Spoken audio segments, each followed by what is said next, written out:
Muy buena tarde, jóvenes. ¿Cómo están? Buenas Vamos a... tardes, bien, licenciada. Buenas tardes, licenciada. Me Buenas alegra. tardes, licenciada. Buenas tardes. Buenas tardes. Ayer nos quedamos en la presentación. Vimos todo lo que era la obediencia al derecho, ¿verdad? Dijo que tocaba la última diapositiva, licenciada. La última, ¿verdad? La última Sí. diapositiva. Bueno. Sí, es que aquí sigue todavía algo más, pero vamos a ver. Sí, yo ahorita voy a...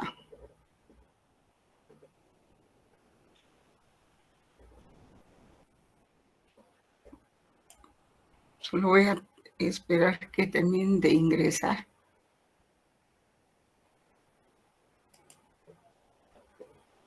Vamos a ver.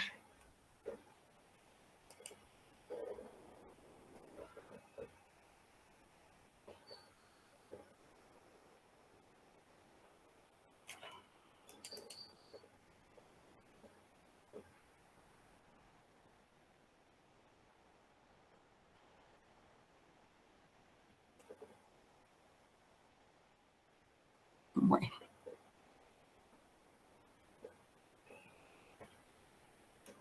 Es que tengo un pequeño video ahí para explicar este punto.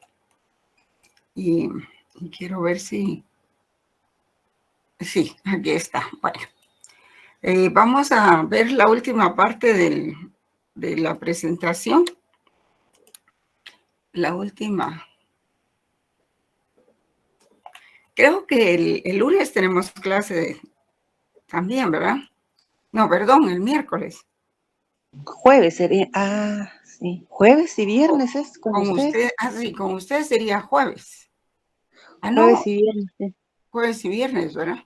Ajá. Sospecho que el viernes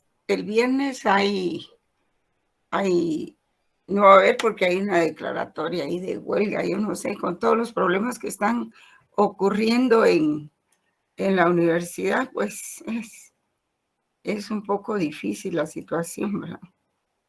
Pero parece, los alumnos de la B me estaban hablando de que solo queda un día, ¿verdad? Pero no sé, de todas maneras, si tenemos clase, pues tenemos clase, ¿verdad? Vamos a ver entonces, ayer pues tratamos de terminar este punto, ¿verdad? ¿Ven la presentación? Sí, licenciada. Gracias. Licenciada. Entonces, la obediencia al derecho, ¿verdad? En una triple perspectiva, hablamos de lo que decía Norberto Bobbio, y luego, pues, surgieron algunos cuestionamientos, ¿verdad? ¿Por qué debo obedecer el derecho? Y pues les explicaba yo que la obligación política, que es la más general, pues esa surge desde que nacemos, ¿verdad? Nacemos en un país determinado y adquirimos una nacionalidad. Querramos o no querramos, la nacionalidad de nuestros padres. Cuando nos inscriben en el registro de nacimientos, pues ya ya surgimos a la vida jurídica en un país y con una nacionalidad de origen, ¿verdad? Y esa nacionalidad de origen, pues es un vínculo jurídico político con un Estado. Y esa es la obligación política, que es la más general, la que surge primero. Y luego cuando nosotros tenemos nuestra capacidad ya no solo de goce de nuestros derechos, sino de ejercicio, pues ya tenemos la obligación también jurídica de acatar las normas del derecho. Y dentro de eso también ya la obligación moral, porque ya somos personas que podemos poner en práctica nuestro raciocinio, nuestros valores y nuestra identidad, la identidad que hemos adquirido con nuestra familia, ¿verdad? Nuestro grupo, la gente de nuestro barrio, la escuela, en fin. Y entonces ahí es donde surgen las obligaciones. Y dice la obligación política, pues está ligada a la legitimidad y a la justificación del Estado, de los sistemas políticos y jurídicos. Es lo más grande, ¿verdad? Es la sombría. Hay un libro que les contaba yo, ¿verdad? Que hay un libro de historia de las ideas políticas que yo se los recomiendo, no para el examen, sino a manera de cultura, ¿verdad? Y así como la filosofía, el derecho tiene su filosofía, que es filosofía del derecho, también la política tiene, es filosofía del derecho, perdón, filosofía de la política. Y es muy interesante leerlo, muy formativo. Pero me imagino que en ciencia política lo vieron o no. ¿Vieron la filosofía de la política? Pregunto. Yo que me recuerde, no, licenciada. No, No sé bueno, si los compañeros. sí, pues alguien más que haya. No les voy a preguntar nada de qué vieron, ¿verdad? Pero sí, así también la política tiene su filosofía. Y entonces, siguiendo con el tema de por qué debo obedecer el derecho, pues está esa obligación. También están las razones legales, que no, las razones legales no son suficientes para obedecer el derecho porque son tautológicas, es decir, se repiten. Y en cambio, las razones morales entienden que el derecho se obedece porque se considera justo y emana de autoridades legítimas y de procedimientos democráticos. Entonces, el derecho como obra humana, pues debe ganarse la obligación de ser obedecido. Ahí, de merecer ser obedecido, como dice Norberto Bobbio. Y el derecho como obra humana, pues debe ganarse esa, obedecido por la justeza de sus normas precisamente, porque las razones morales entienden que el derecho se obedece porque se considera que es justo y emana de autoridades legítimas y de procedimientos democráticos. Eso es lo normal, ¿verdad? Y el derecho como obra humana debe ganarse la obligación de ser obedecido por la justeza de sus normas. Ya qué es el Estado de Derecho y qué es el Estado, cuáles son los fines del derecho democrático y los fines del derecho socialista, que no son los mismos, por supuesto. Y el criterio de legitimidad y de legitimación, pues es cuando Norberto Bobbio se hace esas dos preguntas que ustedes pueden leer ahí. ¿A quién debo obedecer en cuanto a la legitimidad y la legitimación? ¿A quién debo obedecer y por qué debo obedecer al Estado? Y entonces, en la búsqueda del fundamento último del poder, porque ya aquí hablamos de poder y el poder es el Estado, ¿verdad? Por eso él dice a quién debo obedecer y por qué. Se trata de la naturaleza y fundamento política. Y los otros filósofos, pues también, ¿verdad? Asumen esta tarea, la filosofía política propuesta por Bobbio.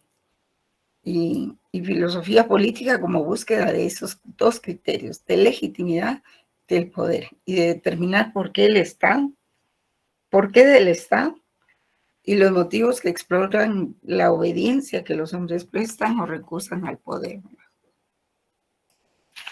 Así, pues, en el cumplimiento de las normas por parte de los ciudadanos no hay dogmas. Saben que tienen un origen democrático para proteger sus derechos y que tienen conexión con las normas constitucionales, orientando su función al respeto de los derechos humanos. Por eso yo les decía ayer que la democracia no es solo las elecciones, pues. La democracia es mucho, mucho más que eso.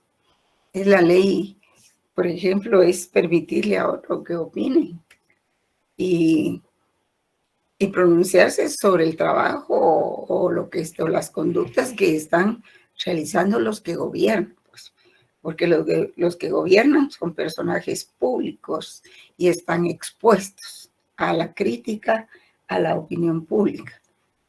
Y tienen que soportar eso, ¿verdad? Tienen que atenerse a eso. Pero aquí están tratando de soslayar esa garantía constitucional que es la libre expresión del pensamiento. Y eso es democracia, jóvenes, también, no solo las elecciones.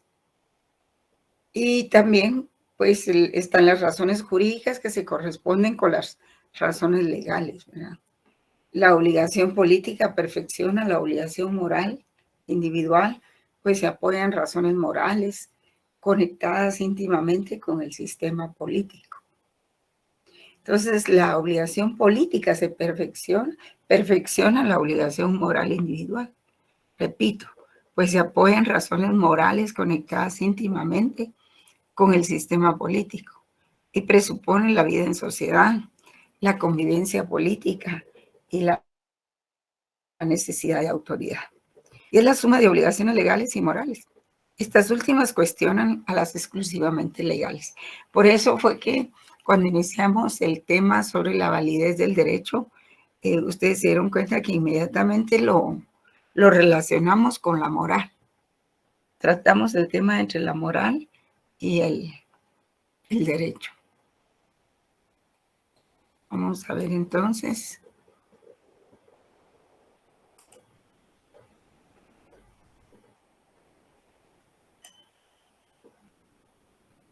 Y el problema de la desobediencia, ¿verdad? Así como se da la obediencia, pues también se da la desobediencia al derecho o desobediencia civil, ¿verdad? Porque los actos de desobediencia civil son parte de un Estado democrático y se desarrollan en sociedades maduras que logran procesar sus conflictos. Han aceptado que las leyes e instituciones legalmente establecidas pueden fallar, por supuesto, pueden fallar, y eso es el peligro de gobiernos que no están ajustados precisamente a la ley, porque no es solo que fallen, es que no hay gobierno, ¿verdad? Y entonces se vuelve toda una anarquía. Y la desobediencia puede traer anarquía. Entonces, no solo se admite que hay leyes e instituciones que legalmente establecidas, o sea, que son válidas, pero que pueden fallar, admitiendo un espacio para la construcción de interpretaciones distintas a las predominantes que pretenden ser consideradas justas. Y ahí en eso que dice, admitiendo un espacio para la construcción de interpretaciones distintas a las predominantes que pretenden ser consideradas justas. Y si no, miren ustedes las interpretaciones del Tribunal Supremo Electoral, ¿verdad? Que son interpretaciones que uno no espera que sucedan, pues, porque para las personas que ya tenemos algunos años de existir, pues hemos conocido cosas mejores que lo que estamos viendo ahora. Y no es que uno siempre invoque que lo pasado fue mejor, no, es que antes sí había seguridad jurídica. Ahora no hay seguridad jurídica, pero ni en el registro de la propiedad. Hoy dice una cosa, mañana dice otro. Un operario dice que sí, el otro dice que no. En fin, entonces no hay seguridad jurídica. Y entonces la desobediencia implica estrictas sanciones como consecuencia, ¿verdad? Implica estrictas sanciones, ya que significa a menudo un riesgo para la seguridad de otros o de los intereses colectivos. Sin embargo, la desobediencia en este plano se puede deber también por razones legales, por razones éticas o religiosas. Generalmente es por cuestiones éticas. Ahí es donde recae el fundamento de la desobediencia, en la ética. Y algunos la definen como el acto de desacatar una norma de la que se tiene obligación de cumplimiento. La norma que debe obedecerse es por lo general una norma jurídica o en todo caso cualquier norma que el grupo en el poder considere investida de autoridad en el sentido de que su transgresión acarreará inevitablemente un castigo. Y esta puede ser clasificarse en activa o pasiva. Puede ser activa o pasiva la desobediencia. La opinión generalizada es de que todo acto contrario a la ley es siempre un acto ilegal que merece tanto el castigo positivamente definido como la condena social. Y admite otro análisis, ¿verdad? Desde la perspectiva de la desobediencia civil. Y en términos amplios está catalogada la desobediencia civil como eso, ¿verdad? Como desobediencia, pues hace referencia a los deberes generales que todos como ciudadanos debemos reconocer, legitimando así el orden legal vigente, teniendo en cuenta que esto puede traer cambios en el orden social o político que afectarían la libertad de los ciudadanos.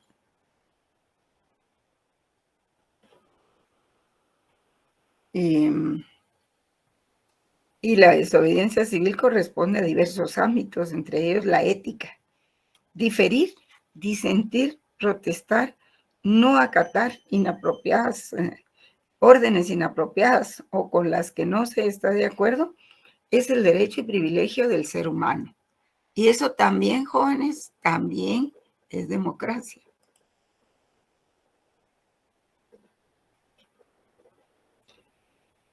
Y en un mundo como el nuestro, como lo que estamos viviendo actualmente en Guatemala, pues hasta la desobediencia civil es hasta necesaria, se podría decir, ¿verdad?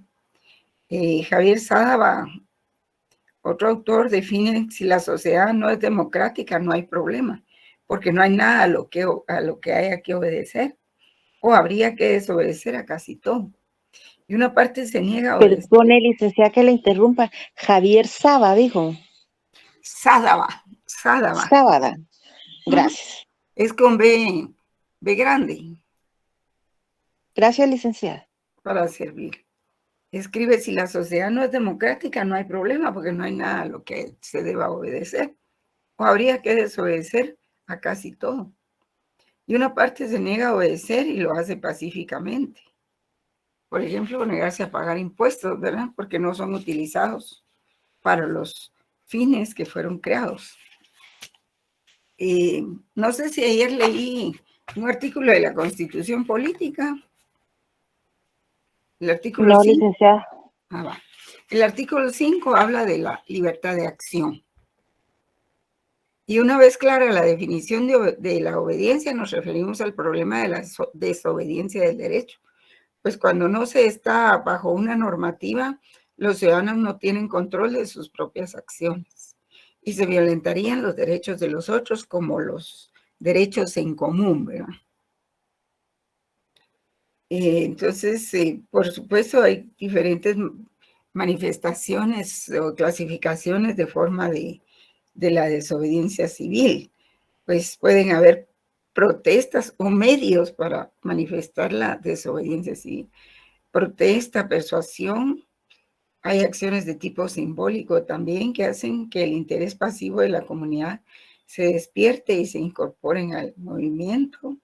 Son actos de protesta también, escritos, declaraciones, apoyos, difusión de la protesta a nivel internacional por diferentes medios de comunicación o publicitarios, cacerolazos, ¿verdad? Sátiras, ruedos simbólicos, vigilias, canciones alegóricas, peregrinajes, caravanas, fotos, mítines para generar molestias visibles a los íconos del régimen, que sepan y conozcan que hay un pueblo en disposición de una desobediencia civil.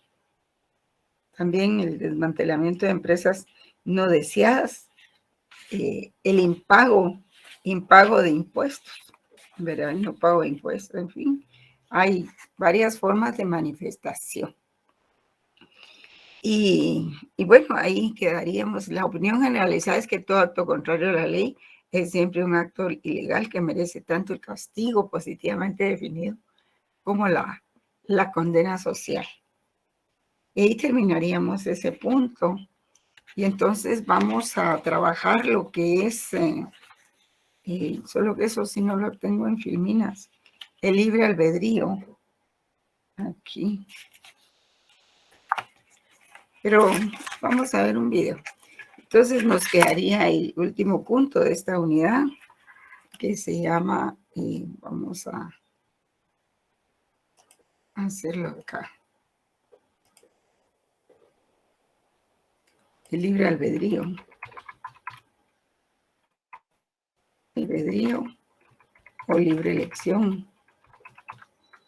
Solo para anunciar.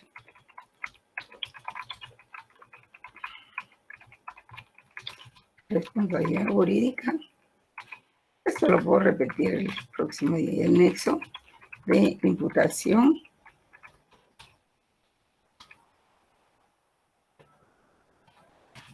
y su diferencia con la imputabilidad. Esto corresponde un poco a la noción del derecho penal, ¿verdad? Corresponde un poco a la... Tiene que ver con la noción del derecho penal. Pero ¿por qué tratarlo en esto? Precisamente por la desobediencia, ¿verdad? Entonces, se dice que el ser humano tiene potestad. Potestad que el ser humano tiene, el libre albedrío es una potestad que el ser humano tiene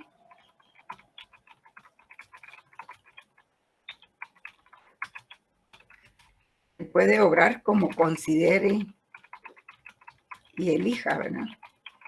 Es la creencia de las doctrinas filosóficas, en la creencia de las doctrinas filosóficas sostienen que las personas tienen el poder de elegir y tomar sus propias decisiones. Y este principio pues tiene implicaciones religiosas, éticas, psicológicas, jurídicas y científicas. Y la ética pues supone que los individuos son responsables de sus propias acciones.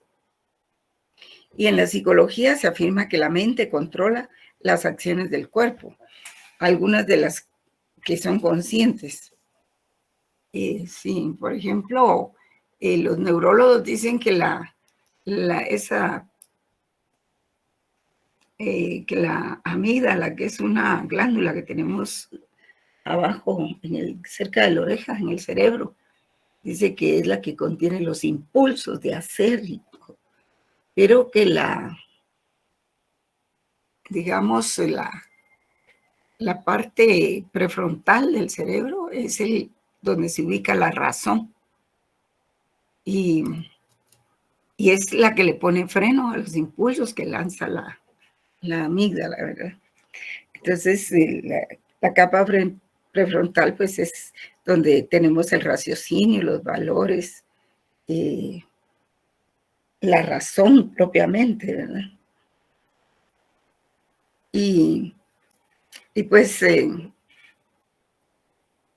este principio de libre albedrío se diferencia de la libertad en sí, ¿verdad? En que conlleva una potencialidad de obrar o no obrar, y de ahí que se extienda a otros ámbitos de la vida del ser humano, como la religión, la filosofía del derecho y su historia. Yo veo que, digamos, que muchos asocian el libre albedrío con las ideas religiosas solamente, pero pues el libre albedrío va más allá que eso, ¿verdad? Por ejemplo, dice, según la Biblia, Dios dio al hombre la facultad para obrar según desee, independientemente de si sus decisiones son buenas o malas. San Agustín de Hipona sostenía que es la posibilidad del hombre de elegir entre el bien y el mal. Y según el determinismo, toda conducta o elección humana tiene su raíz en una causa.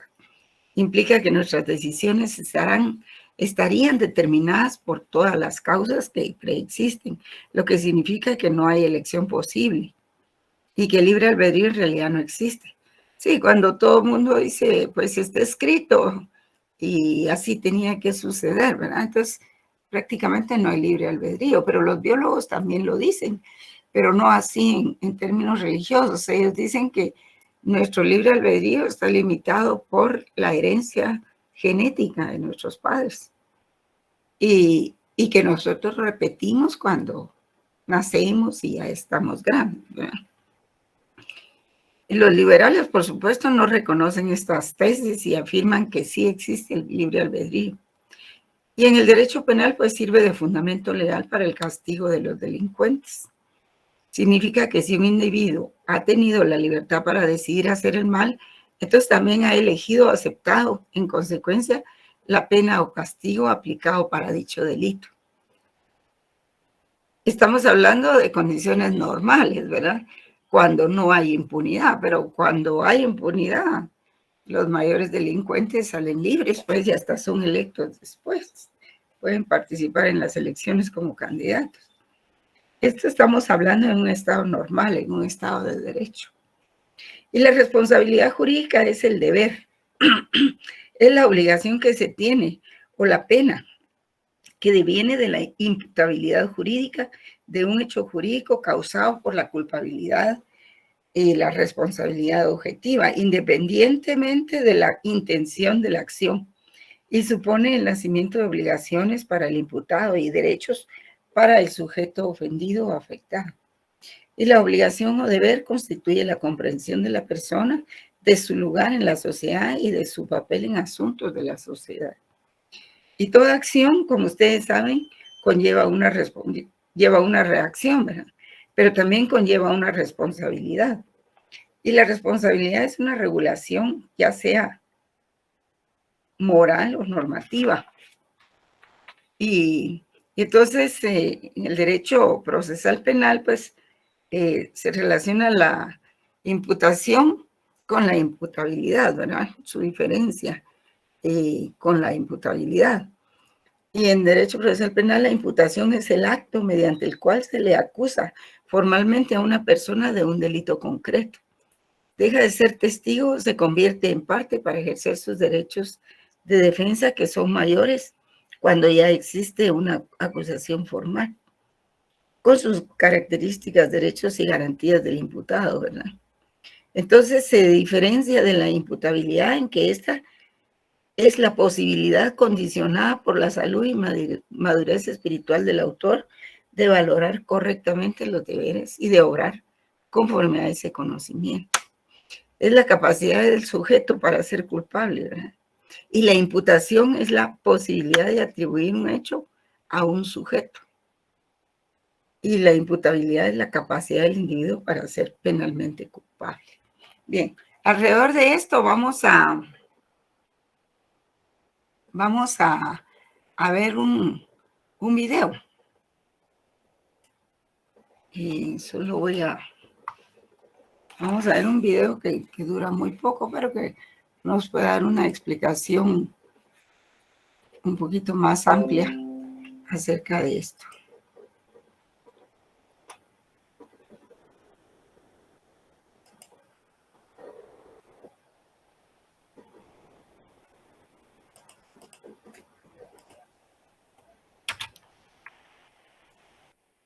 Muy bien. Entonces, vamos a ponerlo aquí.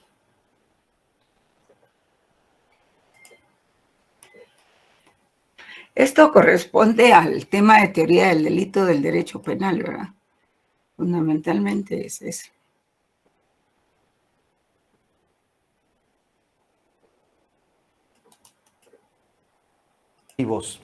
En esta cuarta parte vamos a hablar precisamente de otro elemento del delito, no menos importante, muy fundamental también, y vamos a hablar precisamente de lo que es la imputabilidad. Imputabilidad. ¿Y a qué hacemos referencia cuando hablamos de imputabilidad? Y podrá venir mucha doctrina y podremos hablar de mucha teoría, pero yo te lo voy a decir como debemos entenderlo prácticamente en la materia penal. Así de simple para no complicarnos. Has escuchado mucho el término y claro que sí, cuando empiezas a tener tus primeros pininos, acercamientos a la fiscalía, al Ministerio Público, comúnmente siempre escuchas una palabra. La famosa o el famoso imputado, ¿no? No imputado, imputado.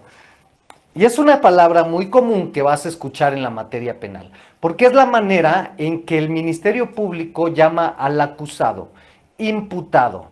Entonces, podemos deducir que imputado deriva a la palabra imputabilidad. Pero entonces, ¿qué es la imputabilidad? ¿Y por qué se le llama imputado? Ah, bien, perfecto.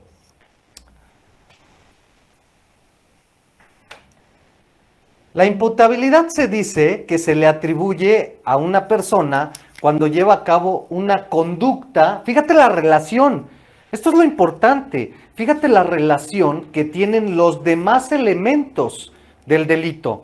Y por eso es que siempre te comenté desde la introducción de la importancia que tiene la teoría del delito, por eso el correcto análisis de los elementos del delito, porque todos llevan relación con todas.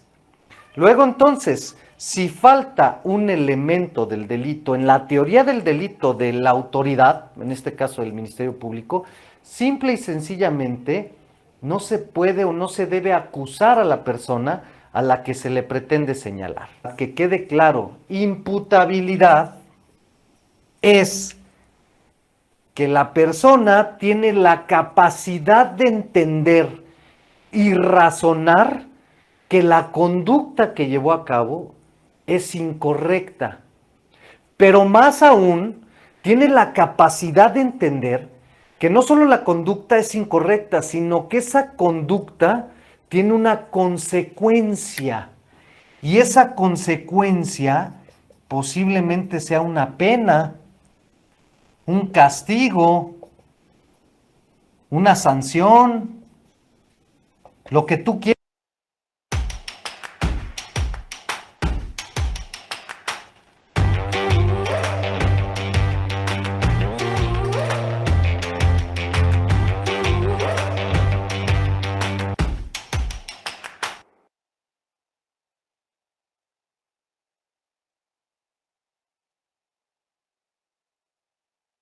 Si es un adicto a las series, saltará de alegría con esta nueva noticia de Netflix. Ahora Netflix pagará por ver sus series y películas favoritas en la plataforma. ¿Cree que es mentira? Así que déjeme explicarlo mejor. Pues bien, como habrá visto por ahí, ahora Netflix hará que aparezcan anuncios durante los episodios de la serie. Y esta es la mayor oportunidad del año para que gane mucho dinero. ¿Por qué? Simple, Netflix utiliza parte del dinero de los anunciantes para atraer más Quieras. Eso es la imputabilidad. Por eso que te decía hace unos minutos que cuando estamos en el Ministerio Público, el acusado a quien le están señalando un delito se le nombra imputado, porque hace referencia a que esa persona tiene la capacidad, que sabe lo que hizo, que entiende lo que hizo, que sabe que esa conducta que desarrolló es incorrecta y que sabe que va a haber una consecuencia legal, una pena, un castigo, una sanción, lo que sea. Eso es la imputabilidad. Y discúlpame si soy muy repetitivo, pero quiero que quede claro que los aspectos positivos son los que comúnmente va a buscar siempre la autoridad, el Ministerio Público, para que todos estos elementos cuadren perfectamente con aquella supuesta conducta de la persona que están acusando. Y en esto quiero ser muy repetitivo y claro. Y entonces nuestra chamba de abogados es buscar los elementos o aspectos, los aspectos negativos de los elementos del delito. para contrarrestar o desvirtuar la acusación del Ministerio Público. En consecuencia, si nosotros sabemos que la imputabilidad es el aspecto positivo como elemento del delito, ¿cuál es el aspecto negativo? ¿Te lo sabes? Yo sé que sí, y más si estás estudiando esta materia, o si eres un colega mío, claro que lo sabes. Efectivamente, estamos hablando de la imputabilidad. Y esto es lo que los abogados necesitamos hacer ver cuando, pues, obviamente, nos encontramos en ese supuesto. A ver, licenciado, ok. Pero entonces, ¿qué es la inimputabilidad? Como le digo a mis alumnos, jóvenes, piénsenle. Si la imputabilidad es que la persona tiene capacidad de entender y comprender que lo que hizo está mal, en pocas palabras, ¿qué es la imputabilidad? ¿A qué hace referencia el antes de una palabra? Podemos determinarlo como falta de. ¿Falta de qué? Falta de algo. En este caso, ¿de qué sería? ¿Falta de qué? Pues muy fácil. La inimputabilidad hace referencia a que la persona a quien le están atribuyendo una conducta delictiva, aquí viene lo contrario, no tiene la capacidad, no tiene la capacidad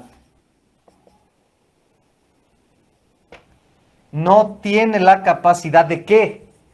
De razonar, no tiene la capacidad de entender que esa conducta desarrollada está mal. Y mucho menos tiene la capacidad de entender y razonar que va a ser merecedora de un castigo. ¿Ejemplos, licenciado? Claro. ¿Dónde podríamos atribuir una inimputabilidad? ¿Has visto por la calle, que no suena ofensa, pero has visto por la calle a esos loquitos que de pronto van caminando y que la ley, bueno, no es una ofensa, son las personas idiotas ante la ley, porque así lo expresa la ley, no es una ofensa, son las personas idiotas, los que están con alguna deficiencia mental, con un problema en su persona, en su mente, que no les permite razonar ni saber que aquella conducta es correcta o incorrecta. Por eso hablo del esquema de las personas idiotas. Te voy a poner otro ejemplo más. Mira, hablando de las personas idiotas, por ejemplo, aquí afuera por las calles hay un chico que ya es mayor de edad, pero no deja de ser tan joven, y que de pronto viene vendiendo dulces. Al parecer padece de ciertas facultades mentales. Para que algunos lo entiendan, el famoso loquito, que no es ofensa, pero es para que se entienda. Y entonces va ofreciendo sus dulces en la calle, los va vendiendo. Y cuando alguien no le compra y la persona se da la vuelta, esta va y le da una patada. O sea, este cuate va y lo patea o le da un zape en la cabeza. ¿Qué está sucediendo? Que no tiene la capacidad de entender lo que está haciendo, que lo que está actuando es incorrecto. Yo le decía a un colega, cuando hablábamos de este personaje, de este chico, yo le decía, mira, cuando alguien no le compra, se enoja y lo refleja alcanzándole y dándole una patada. Pero si este chico tuviera una pistola en la mano, le dispara. ¿Quieres poder entender la gente cuando te habla en inglés? Si es un sí, tengo un entrenamiento 100% gratis para ti, donde te... ¿Sí me entiendes? Es eso, que la persona no tiene la capacidad de razonar eso, de entender que lo que está haciendo está mal. Espérame. Pero de pronto no hay que confundir la inimputabilidad con personas que no tienen la capacidad de entender ni razonar por alguna deficiencia que tengan en su mente, en su cuerpo, alguna enfermedad, a los que sí razonan, que saben lo que hacen y que quieran argumentar una inimputabilidad. En pocas palabras, porque se da mucho con muchos abogados, ¿no? Hay abogados que de pronto quieren ver o hacerle ver a la autoridad como aspecto negativo que su cliente es inimputable porque resulta que el tipo andaba pedísimo, que andaba borrachísimo o drogadísimo. No, su señoría, no, Ministerio Público, es inimputable mi cliente porque estaba drogadísimo, borrachísimo y no sabía lo que hacía. No, tampoco. Hay que dejarlo muy claro. La ley penal prevé y contempla todo. Sí, porque si entonces en una de esas vamos, pues nuestra estrategia de abogados con una mala conducta de nuestro cliente, pues en todo querríamos hacer ver una inimputabilidad porque mi cliente andaba borracho, ebrio, tomado, drogado. No. La ley es muy clara. Hace referencia específica a las personas que no tienen la capacidad, de ejercicio, las personas idiotas ante la ley. Y surge también otra figura. ¿Quiénes no? Los menores de edad. Los menores de edad. Yo ahí tengo mis contradicciones y tengo mis bemoles. Sí, te voy a decir por qué. La ley dice que un menor de edad es inimputable. Ahí sí estoy un poquito en contra, porque la ley dice que el menor de edad no tiene la capacidad suficiente de entender y comprender si una conducta es correcta o no, y que no sabe medir la consecuencia de la pena, castigo, sanción que va. Y yo ahí difiero muchísimo. Posiblemente, si hablamos de un niño de 5 o 6 años, te la puedo medio comprar. Posiblemente. Aunque un niño de 5 años ya sabe lo que es bueno y malo, pero entiendo que exista esa parte de ¿es bueno o malo? ¿Qué va a pasar? Por eso los menores de edad son inimputables. Está bien, con un niño de 5 años, de 8 años, de 10 años, ok, te lo compro. Pero un niño de 10, niño por así llamarlo, ¿no? Un niño de 17 años, con 11 meses, 25 días, a 5 días de ser mayor de edad, te saca una pistola, la acciona, te mata, te remata con saña. ¿No sabe lo que hace? ¿No sabe que la conducta que está desarrollando es incorrecta? Y que a sus 17 años, con 11 meses, 25 días, no sepa la consecuencia de que matar a una persona puede ser que lo manden a la cárcel. Ahí es donde tengo mis criterios y mis dudas. Pero bueno, no hablemos de lo que yo creo. Hablemos de lo que realmente está tipificado en la ley. Y es inimputable un menor de edad, las personas idiotas. Por eso decía, no se confunda esos puntos, ¿no? Esas personas o tipo de personas que sí pueden ser inimputables, no lo confundamos con aquel baquetón drogadicto, marihuano, alcohólico, que de pronto su abogado quiera ver el aspecto negativo de este elemento como la inimputabilidad y quiera hacerle ver a la autoridad que su cliente es inocente y no puede ser imputado, o sea, debe haber inimputabilidad con su cliente porque al estar drogado o ebrio, pues no sabía lo que hacía. No, cuidado. Hay una línea muy delgada entre la inimputabilidad y la imputabilidad. Es una línea muy delgada porque de pronto queremos hacer ver eso. Es que mi cliente estaba ebrio, no. ¿Qué contempla la ley? Bueno, tu cliente que estaba ebrio llevó a cabo una mala conducta. Sí, posiblemente en ese momento, por el estado en el que se encontraba, cometió el delito sin razonar las consecuencias por el estado en el que estaba. Sí. Pero previo a eso, la persona se encontraba en sus 5 sentidos. Y si tú como persona sabes que drogarte y ponerte ebrio te constituye llevar a cabo posiblemente malas conductas, pues entonces no tomes de esa manera, no te drogues de esa manera, y es lo que la ley contempla. Porque si no, te digo, sería el argumento de todos los abogados y todos los delincuentes saldrían libres. No, que quede bien claro, para terminar el video, que quede bien claro. Hay posibilidad de llevar a cabo una inimputabilidad en aspectos muy analizados, muy demostrados médicamente, científicamente, que la persona en realidad de plano no tiene forma de entender y razonar que lo que hizo está mal.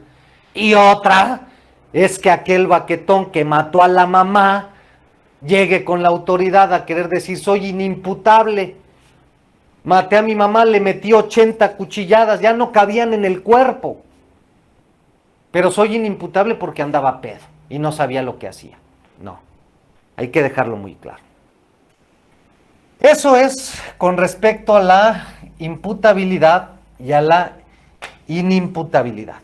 No te pierdas entonces los siguientes videos, y si no has visto la introducción, el video de conducta y tipicidad de este minicurso de la teoría del delito, despliega la lista o busca videos atrás para que puedas encontrarlos. Yo soy el licenciado David Ballesteros y seguimos en este minicurso, así es que no se pierdan el segundo video, bueno, más bien el siguiente video, donde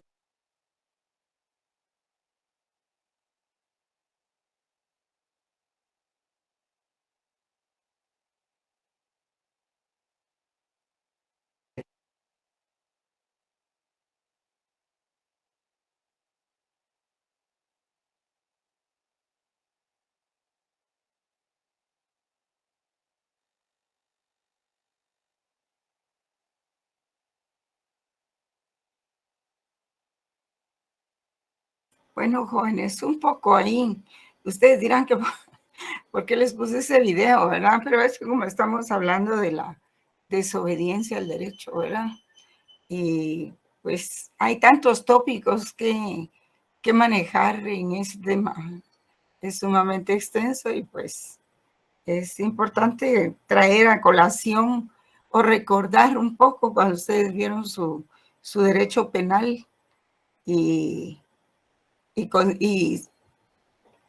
estudiaron lo que es teoría del delito. No, ya no me acuerdo en qué semestre es, pero bueno, es importante, ¿verdad? Al fin y al cabo, pues, la desobediencia puede ser un acto de justicia por un mero acto por conseguir la justicia o no, ¿verdad? Hay tantas aristas en ese tema. Jóvenes, yo no sé si vamos a vernos la semana entrante. Entonces, sí quisiera pedirles, ¿verdad? En lo que se refiere a la cuestión del examen, que ingresen a tiempo al examen de nuevo, para que no tengan problemas. Ingresen a la plataforma con bastante anticipación y pongan un reloj que les marque la hora de finalización, una alarma o algo así, o pongan su reloj y estén pendientes. Si ustedes se ponen a escribir o a ver los libros, es un problema, porque en eso se les va un tiempo muy valioso para contestar los exámenes.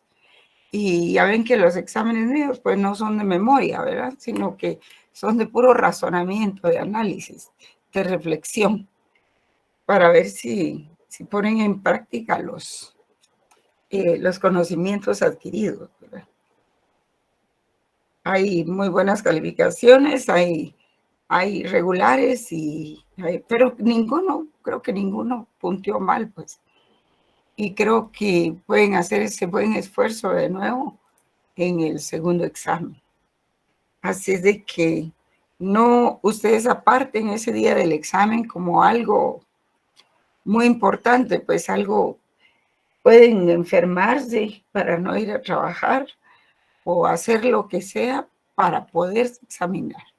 No pretendan ir a trabajar, pasar a comprar el pan, ir a ver a no sé quién y luego ir a hacer el examen, porque entonces no les da tiempo. Creo que la actuación que se vio en el primer examen, pues eso es lo que hay que hacer, ¿verdad? Como hicieron su primer examen parcial. Pues estamos asomando el segundo, que será pues después de Semana Santa. Y si no, pues nos vemos, yo no sé, a ustedes les toca la clase el día jueves. Es probable que se pueda dar la clase el día jueves, es muy probable. Y lo que haríamos pues sería pues empezar a ver la siguiente unidad, ¿verdad? Aunque con esta tienen bastante. En todo caso, tengo presente que ustedes me pidieron que les enviara material y por supuesto que lo voy a hacer. Voy a tratar de clasificar el material que les tengo que enviar, escanearlo y todo eso para que tengan materia de estudio. Sin embargo, algunos pues tienen libros, muchos de los libros que ustedes ya tienen de filosofía del derecho, tienen lo que trabajamos en estos 3 meses, ¿verdad? Ya lo tienen. Así es de que, pues, miremos cómo están las cosas porque entonces nos correspondería clase el día jueves. Tengo entendido que el día viernes no hay, porque es la declaratoria de huelga o no sé qué hay, ¿verdad? Pero bueno, como están las cosas, no hay nada asegurado. Así es de que, pues, que pasen muy buena tarde. Vamos a dejar aquí esta unidad, porque si no tendríamos que empezar con la 4ª unidad, ¿verdad? Voy a preguntar un poco de la tercera y de la segunda también, porque en el primer examen casi solo me dediqué a preguntar de la primera unidad. Entonces voy a nivelar esos contenidos en los exámenes. Bien, jóvenes, entonces que pasen buena tarde y a ver qué nos depara la semana entrante. Hasta luego. Feliz tarde, licenciada. Gracias, licenciada. Feliz Muy Buena amable, tarde. licenciada. Feliz tarde. feliz